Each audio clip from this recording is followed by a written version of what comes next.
And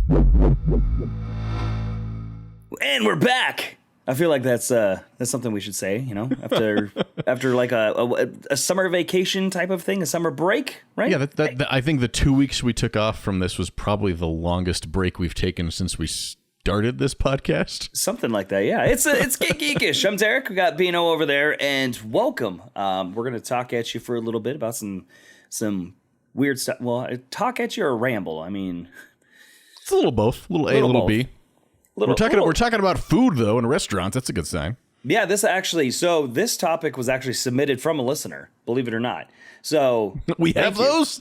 Yeah, right. Huge thanks to Jenna. She suggested that we talk about, well, in her words, gimmick restaurants. Themed restaurants. You got the Rainforest Cafes, you got the Margaritavilles, you got the Dick's Last Resort, and you got the one that's kind of up in the news right now. That's only local to Colorado, and that's Casa Bonita. Casa Bonita. For anyone that's from Colorado, we all know about Casa Bonita, the lore, the history, where it is. But a lot of people don't know what the heck it is, or only know about it because of seeing it on South Park. Yep, South Park. But it's this giant theme restaurant in Lakewood, Colorado that can seat up to 1,000 people, and it's got all kinds of kitschy gimmicks inside. There's cliff divers, there's performances with a guy in a monkey suit and Black Bart's cave and cliff divers. I don't remember the monkey suit. That's a gorilla. Sorry. Well, I still don't remember it. The plays when they didn't. Yeah, I'm pretty sure it's still the same gorilla suit from when I was a kid, judging by the looks of it last time I went. I'm pretty sure everything is the same since when it opened, including the food, and that's why you don't go there for the food. And no, yeah, that might be one of the reasons why it struggles. It is, and I feel bad because a lot of people they badmouth like it's the most horrible food ever. When I was a kid, I didn't care. I got my tacos. I got to see cliff divers. It didn't matter. It was better than cafeteria food. Then when I got to high school, college in the late 90s, early 2000s, there was times you went there and you didn't feel so good afterwards. It was a little iffy, but I went a couple times in the last few years. We brought the kiddo down there for some birthdays and stuff like that, and it did. The food's definitely gotten better. To me, it's not 5-star restaurant quality yet, but it's... Has the food gotten better? Your taste buds just died more. But nothing can beat the plate full of sopapillas. You have to raise a little flag, and they'll bring you all the sopapillas you can eat, till you hurt. And you ever think that's why your stomach hurt? Maybe. But I mean, it's a one of a kind restaurant because there's nothing like it. The way they've designed it inside, it looks like you're, almost in Mexico when you go inside, because they've got these huge black ceilings with little starlight Christmas things around it, and palm trees and adobe and plaster everything, and all the kinds of nooks and crannies and holes and different parts of the dining room. Some are under the waterfall and caves, some are out in balconies, some are out in little market areas, stuff like that. It's really cool inside. Anyone that hasn't been there, it's definitely worth a oh, hey, this is really cool for people. Now that South Park creators are interested in buying, because Casa Bonita was dealing with bankruptcy, right? They were, but that's why they're making the news, because Trey Parker and Matt Stone had said that they wanted to buy Casa Bonita. They felt it had been mistreated before the pandemic even starts. They wanted to buy it and treat it right and make it this iconic landmark. But the family that owns it has been all over the news in the last few days saying that, no, we're not selling it. It's not for sale, and tried to make it very clear that they're not selling it. But they also threw in I think if these guys wanted to buy it, they would be first on our list of potential buyers if things ever change. So they certainly left themselves a loophole for it to happen. But as it stands right now, Casa Bonita is back open again, but they're just doing tours right now, which seems kind of lackluster to just go tour Casa Bonita, but they have plans supposedly that they're going to reopen in the fall for food or something like that, depending on how this COVID stuff pans out. But see, I didn't see that part. I just saw that they were the owner, or the Trey Parker and Matt Stone were thinking about buying it. And I was like, that's pretty cool. I didn't know the owners were like, no, we're fine with bankruptcy. Yeah, it's right now it's owned by Summit Family Restaurant Inc., and they told TMZ just 4 days ago they have no plans of selling, despite filing for bankruptcy in April. Maybe they're hoping all the publicity will help them from the South Park guys wanting to buy it. I don't know. I'm sure it will, and if they capitalize it, it could work out great. But if they I could also, I don't know anything about them, so this is not me trying to badmouth them, but I could see them cashing in this publicity, making a quick buck, and then selling it. I wouldn't put that past anybody, but... And that kind of brings us to our next segue, too, of the marketing gimmicks, right? So we've all been to Vegas. Vegas is very well known for their themed, restaurants. Vegas is a gimmick city. Yeah, I was gonna say I was trying to be nice, but yeah, you're exactly right. I mean, like you walk down the street, you got the Rainforest Cafe, or no, Margaritaville. Do they have a Rainforest Cafe there? Probably. I believe so. There's a Rainforest Cafe everywhere. You got Margaritaville. You got what is it, Hell's Kitchen or whatever, the Gordon Ramsay restaurant. You got Bobby Flay's restaurant, which I do have to say I ate there, and it's fantastic. You ate there too. Is that one for when you're wedding? Oh yeah. That burger was so good. But anyway, I mean, and I mean that's the thing too is you got the M&M place. What makes a good gimmick restaurant? I mean, because it's got to have good food too, right? And I think that's one reason why Casa Bonita maybe struggled. But I mean, again, we ate at Margaritaville too that one time we went to Vegas, and it was. See, I feel like my problem with theme restaurants, because don't get me wrong, I love a good theme restaurant. I tying themes to anything, I nerd about that. We do themed drinks and appetizers when we go to movies. Like, I'm all about theme stuff. But to me, the biggest problem with a lot of themed restaurants is that they become these massive chains that aren't unique. We'll stick with Rainforest Cafe. Like I said, you can go to Rainforest Cafe in 4 dozen cities across the U.S. in the exact same restaurant somewhere else. It's not exciting to go somewhere else. That's the same reason, like, I was just in Hawaii a few weeks ago. There was no way I was going to be in Hawaii and go eat at McDonald's, Chili's, and Applebee's in Hawaii. Like, no. I go somewhere else. I want to find the local food, the unique places, the things I can't get anywhere else. But the theme restaurants just capitalizing because they have the selling point, and Margaritaville is the same way. You put a Margaritaville anyway, there's a lot of older adults drinking, and oh yeah, Margaritaville, that's a great place. We'll go have some margaritas. It feels like it fills that void for a lot of fairly uncreative people or people that don't get out much. Because to some people that don't go to a lot of places or don't go to a lot of restaurants, the Rainforest Cafe might be, oh, wow, look at this exotic, crazy restaurant. I've never seen anything like it, which is what it was originally started as. Mm-hmm. But after you've been to the Rainforest 4 or 5 times, the Rainforest Cafe, then it just kind of loses all luster whatsoever. And you're like, this is just a $26 hamburger with some fake trees. Well, and that's the thing, too. And you did say that, you have the ones that are franchised, across the United States. They're cookie cutter. They're basically the same. There might be some regional flair, but it's basically the same. Mm-hmm. You go outside the country, I will say that it is going to be a little bit different. When I went to South Korea, I didn't eat it at McDonald's. I didn't eat, any American food over there. The only thing I did get was a Starbucks, and that was just because I needed some coffee. But I do have to say, just walking by like the Domino's and the KFCs and looking at the menu because they have them outside, they're a little bit different. Oh, yeah. And it goes by the region too, what they have access to and everything like that. So it kind of made me want to try them just to say that I've had a South Korean pizza. But at the same time, I was like, I'm not here for that. Like you said, I want the local stuff. But I mean, and that's the thing too, is you have the Rainforest Cafe where you go in, you're basically going to get the same experience every time, right? Then you have the restaurant like, was it Dick's Last Resort? Mm-hmm. Where, yes, it's probably going to be the same-ish in an aspect, but the whole gimmick of that place is the staff is going to be rude to you. Mm-hmm. They're going to, make fun of you, belittle at you, cuss at you, whatever. And maybe that makes it a little bit different. But like you said, there wasn't a whole bunch across the United States. There was a handful of them, right? Mm-hmm.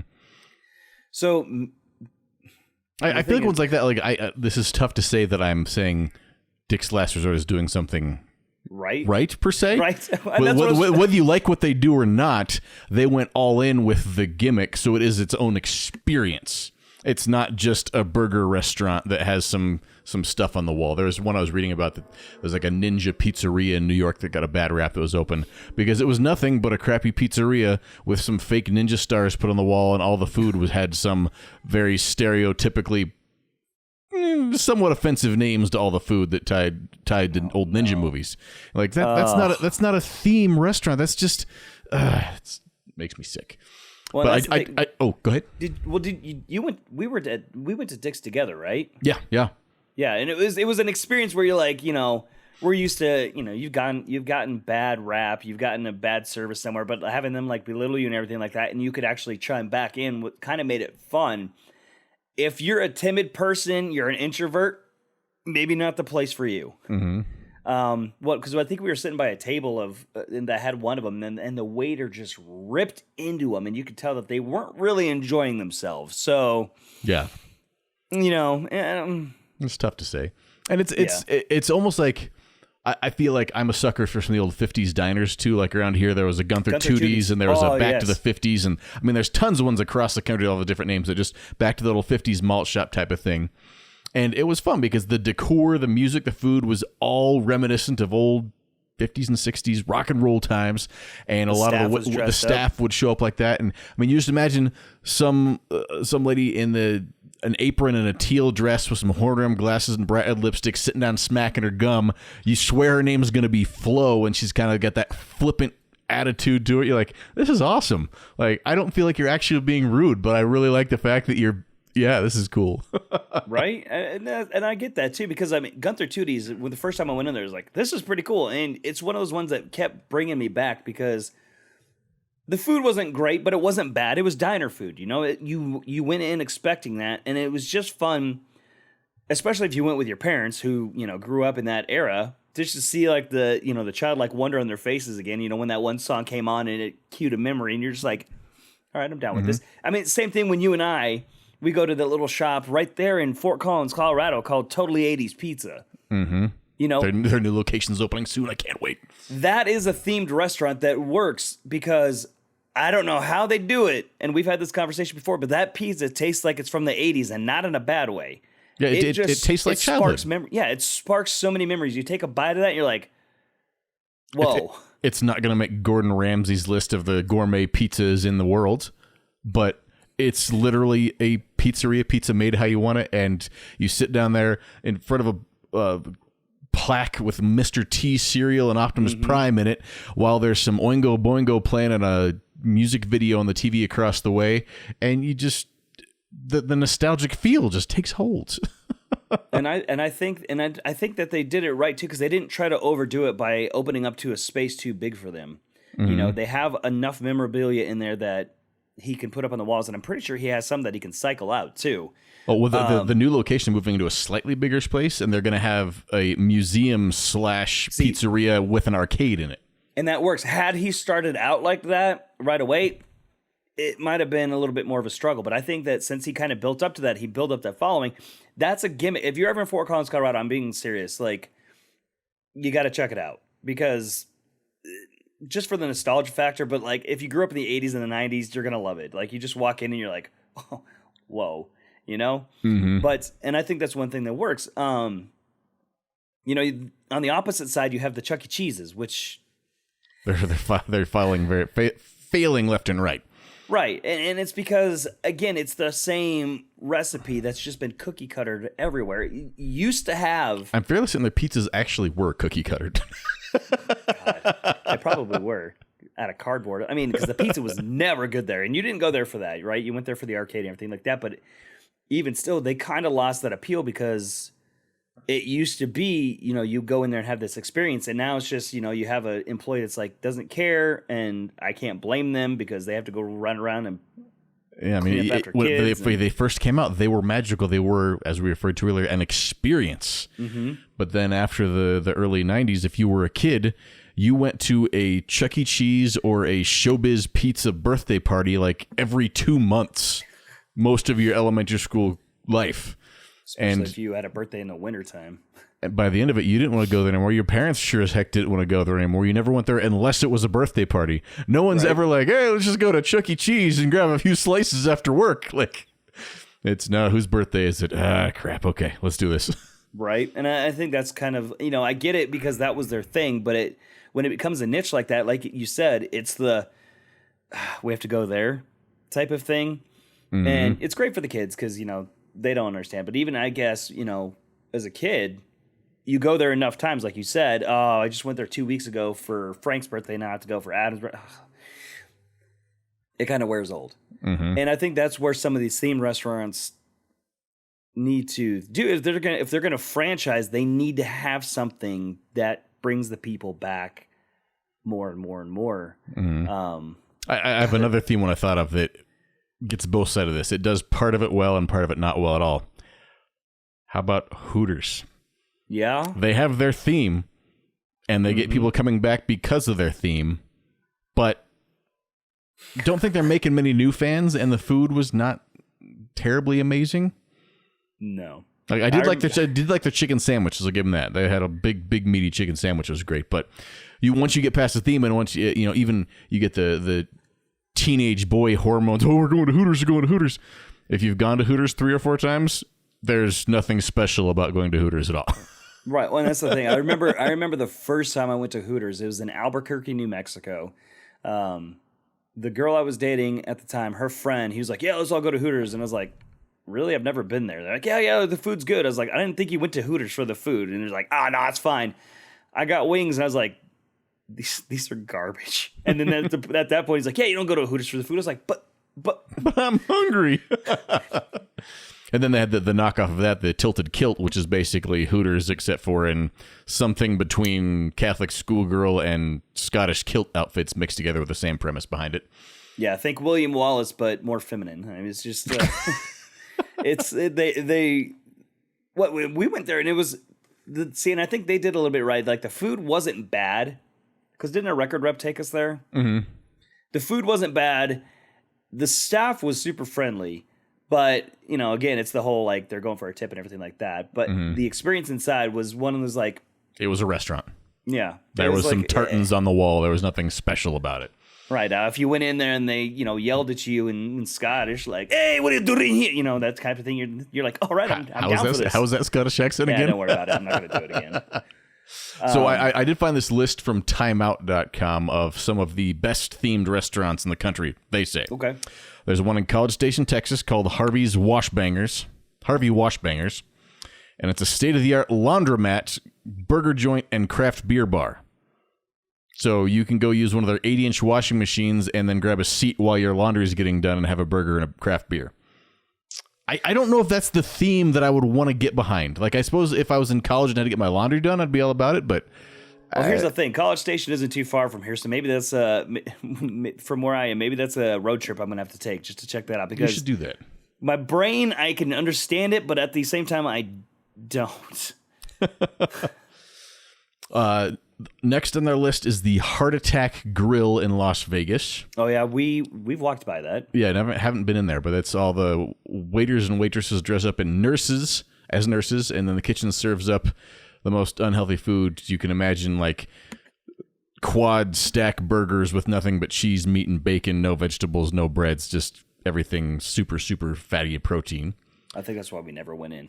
Yeah, I want to eat a heart attack burger, but I feel like I also want to live past my 40s. You want to, but your brain's like, no, please don't. Yeah. There was the Tonga Room and Hurricane Bar in San Francisco, which they say is temporarily closed. It was a tiki bar, but they had, I guess it was just a tiki bar that went all in, like everything in its tiki bar. Seems okay.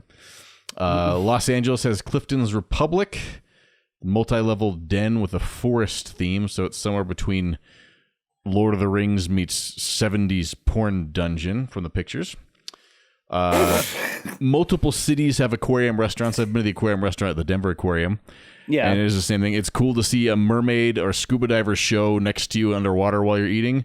Little girls love that stuff, but the food and the rest of the restaurant stuff, other than having a view next to the aquarium, it's just a restaurant next to the aquarium. I was going to say, yeah, it's the ambiance for that, because like you get the food and you're like, I'm paying $30 for this for why? Mm-hmm. The Safe House in Chicago, it's a spy-themed bar. A lot of secret agent-inspired stuff. You have to know a password to get in the front door and all kinds of little things you can do inside. Los Angeles has the Proud Bird, which is an aviation-themed restaurant. Wait. Does that mean that birds are flying around while you're eating? No, the Proud Bird, like plane. So it's an aviation restaurant. That kind of aviation. Okay. Yeah. My God, dude. I was sitting there. Not the aviation. Yeah, aviation, not aviary. Got it. Well, I mean, and pause you right there. I mean, you got, speaking of animals, you got cat cafes and dog cafes. And I've been to a dog cafe. It was a lot of fun. But at the same time, you're sitting there like, got dog hair, that you have to kick out. But yeah, there's a reason that most animals aren't allowed in restaurants for health code. Right. I just... Don't throw that out there, but I love dogs. I love cats, but other people's dogs and other people's cats on my food, I'm not a big fan of. Yeah. And I was never know where to draw the line of where you mark the theme restaurants. Because I mean, I look in here in Fort Collins that used to be here as the Dungeons and Drafts restaurant, which was the medieval themed game playing fantasy type restaurant. Which that was really cool for what it was. Yeah, it was a themed restaurant that was a great idea, and it was actually a lot of fun. Some of the food sometimes was hit or miss. Down. Yeah, but I mean, you went for the theme, and if you went with a group of people, or you went on a game night and you had people playing Dungeons and Dragons over the corner, you could feel that livelihood. We went there and did the Mario Kart thing, and it worked. It was fun. Popping in just for lunch, maybe not. But I mean, and that's the thing too, is like it was that themed, but the staff wasn't themed. They didn't go around saying "Good morrow, fellow sir." That type of stuff. If they could have combined it with full on LARP actors in the whole place, maybe it could have taken it a whole new level. Oh my god! You want this burger well done? Roll for initiative, please. Because would you say that the food court at a Renaissance festival, does that count as a theme restaurant? Because I'm all about that. Well, and that's what I was thinking too, is like, you look at some of the, you got sports bars that could be qualified as themes type of things. You got the Prohibition Bar in Fort Collins Social that's kind of themed towards that. You have the Prohibition Bar down in Denver. It's kind of like a speakeasy where you actually have to go down a thing and knock on a door, which was really cool. But and that thing I think works because it's a high class establishment. It's the whole thing. But I mean, it's kind of weird because like you have two ends of the spectrum for themed restaurants. You have the very gimmicky ones where you walk in and things, and then you have the themed restaurant where you don't, it's a themed restaurant, but you don't like. I don't know. You know what I'm saying? You know what I'm trying to say? It's when there's not the experience, it all depends on who's working. If you get a really good host and server or waiter or waitress that makes it an experience, you'll love it. If you have a cranky 19-year-old that just wants a tip and doesn't want to talk to you the whole night, it's probably not going to be a great experience. It's just decorations on the wall. Well, and that's the thing too, is like that. Where do you draw? Because I mean, you have some restaurants that clarify themselves as themed restaurants, like that speakeasy, but you go in and the bartenders aren't talking to you like it's 1920s. They're not being anything like that. The only thing is you have maybe a jam band up on the corner and you have the decor. Mm-hmm. So I mean, that's where do you draw the line at the themed restaurants on that aspect? Because in the same side too, not wanting to sound super, super spoiled and things like that. Imagine trying to run a restaurant and trying to make sure all your staff were in proper period attire and talking right. Like restaurants already have enough stress among the staff going around, so I can't imagine trying to successfully run one of those that is based on just that simple premise. Like, yeah. Now there are some cool ones around the world that I feel like I really want to try. The Robot restaurant in Bangkok. Mm-hmm. Where they actually have robot chefs and waiters and waitresses that will give you your food and you order from, and it's a full AI experience. Like, that sounds fun. I might be a little worried about my food, but it's still something I'd want to try. Assimilate. There's the Dine in the Dark. What was that restaurant called that it was completely blacked out? Oh, yeah. I guess they're just called darkness restaurants. I was gonna say a few cities have tried that, and some of them still have them. Yeah, like I'm picky enough that I could not go in a blackout restaurant. Like if I can't lights at your house, if I can't see what I'm putting in my mouth. You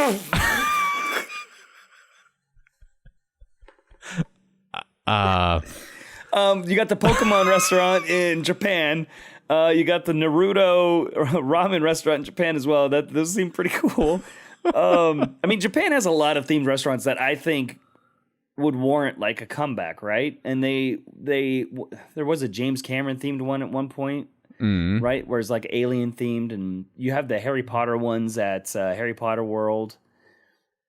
So I mean, some of them work for where they're at, right? If it's just Yeah, they're very specific. If the 3 broomsticks at Harry the Wizarding World, one in Florida, one in California, I love it. I can't get enough of it. Every time I'm there, I want to just hang out there for a couple hours. If they put a 3 broomsticks in Fort Collins, it wouldn't be the same.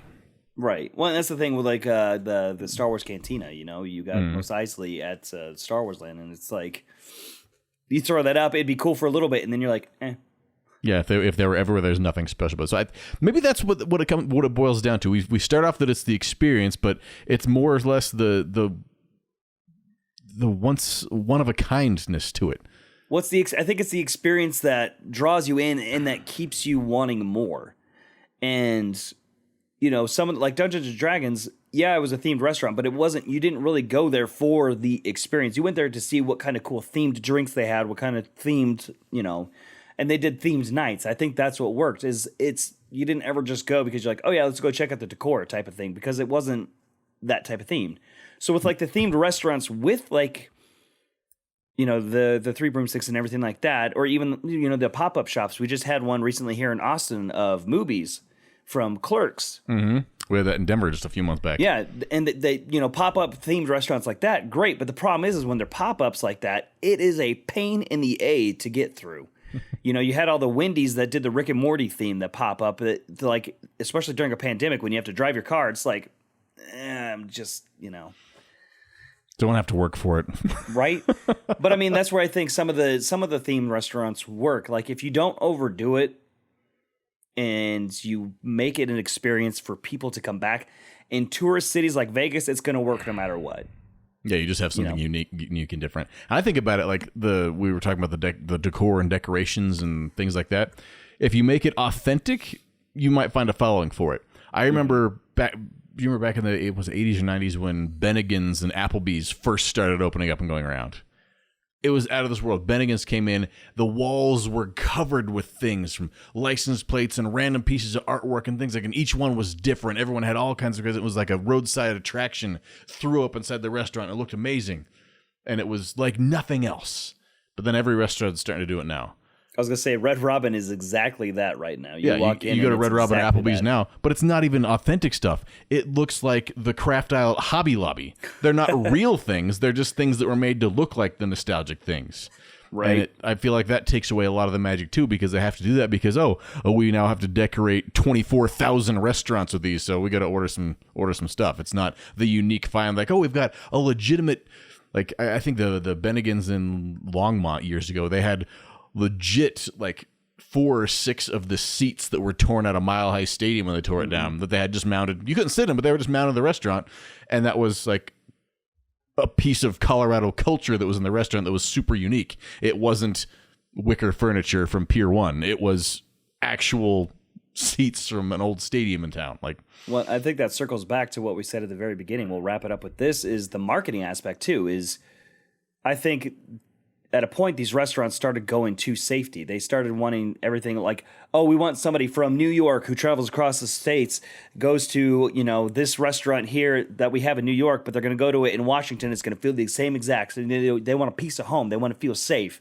And I think maybe that's where a lot of these themed restaurants are struggling, is it's exactly the same. Like you said, you walk into a Rainforest Café in Vegas, you walk into it down in Louisiana, it's basically the same, just the climate's a little bit different. And I think that's one reason why I like Totally 80s Pizza, is because it's something a little bit different. You have memorabilia in there that is actually, like, he's reached out to 80 Stars to get them to sign it. He has stuff where he's gone on eBay to buy it. He has a piece of the Berlin Wall, for crying out loud. I mean, he's not playing it safe. He's going out there and getting the stuff. And I think that's where some of these themed restaurants are just, it also was smart because they made it a museum/restaurant. Right. Because you're not going to find anybody at a chain restaurant that's going to find a room in their budget to go, I need to go find an actual DeLorean door to hang on the wall. No, it's got to be authentic. Well, and that's the thing, is that they're playing it too safe. They want that, and it's human nature, that creature comfort of wanting familiarity, right? Mm-hmm. So... And I feel bad because if anybody is listening to this is like trying to plan their own theme restaurant, I feel like it would give them the worst possible thing you can do. You have to be unique and authentic and make it one of a kind, and like nothing else you can get anywhere. But if you succeed and put it in your restaurant all over the place and it's the same, it's trash. I'm never going back. Like, it's the ultimate, like, there's that sweet spot of nostalgia and uniqueness versus over commercialization. Like, it's I feel bad for anyone who's got to try and ride that. The only thing that I could think of is to compare it to a Ripley's Believe It or Not type of thing, or a Madame Tussauds. They're the same thing everywhere, but they're a little bit different. They each have a little bit different. You go to a Madame Tussauds in Paris as opposed to Vegas, you're not going to get the same thing. You might see some of the same statue or wax figures, but it's not going to be the same thing. You go to Ripley's Believe It or Not in Louisiana as opposed to Amsterdam, it's going to be kind of the same, but they're going to have different aspects of that where you can go in and go, okay, this is a little bit different. Oh, that's cool. What do I see there? So maybe they need to switch it up like that. If you're going to do a themed restaurant, I'm leaving it there. I'm no business. I don't know business. They could learn a lesson with the Hard Rock used to. Remember when everybody used to go to the Hard Rock? Yeah. And they wanted to go over because they wanted to get that Hard Rock shirt from all the different cities. And each Hard Rock was unique in its own way. Same menu everywhere, but they all had their own flair to it. So they did something right for a while, and then they got so oversaturated that now it's kind of a joke, and now there's a few things left. But hey, the only thing the only thing I can commend Hard Rock on was they had cheap poker and cheap drinks when we went in Vegas to the Hard Rock Café Casino. So that was all right. They win. What, $1 shot, and yeah, I was down for that. $5, right, so, $3 blackjack. So we have been shooting the breeze about this for quite some time now. So it's your turn now. Jump on social media, find us at Geekish, and I want to know what your favorite theme restaurant is. I don't care where it is. It can be across the country because I have a feeling in the coming years I'm going to be doing some random trips and road trips to the places you suggest. I already have a list of places I want to go that are kind of geeky themed around the country, and if they don't shut down, I want to make some things happen. So I want to know your favorite theme restaurants. Let us know at Get Geekish. Yes. I want some pizza now. Right? Think Totally 80s delivers to Texas? Probably not. All right, well, that's that Geekish. We'll talk at you next week. Thanks for listening. We appreciate it very much. Don't forget to like and subscribe to the podcast. And speaking of more podcasts, we got plenty of them. Check the links.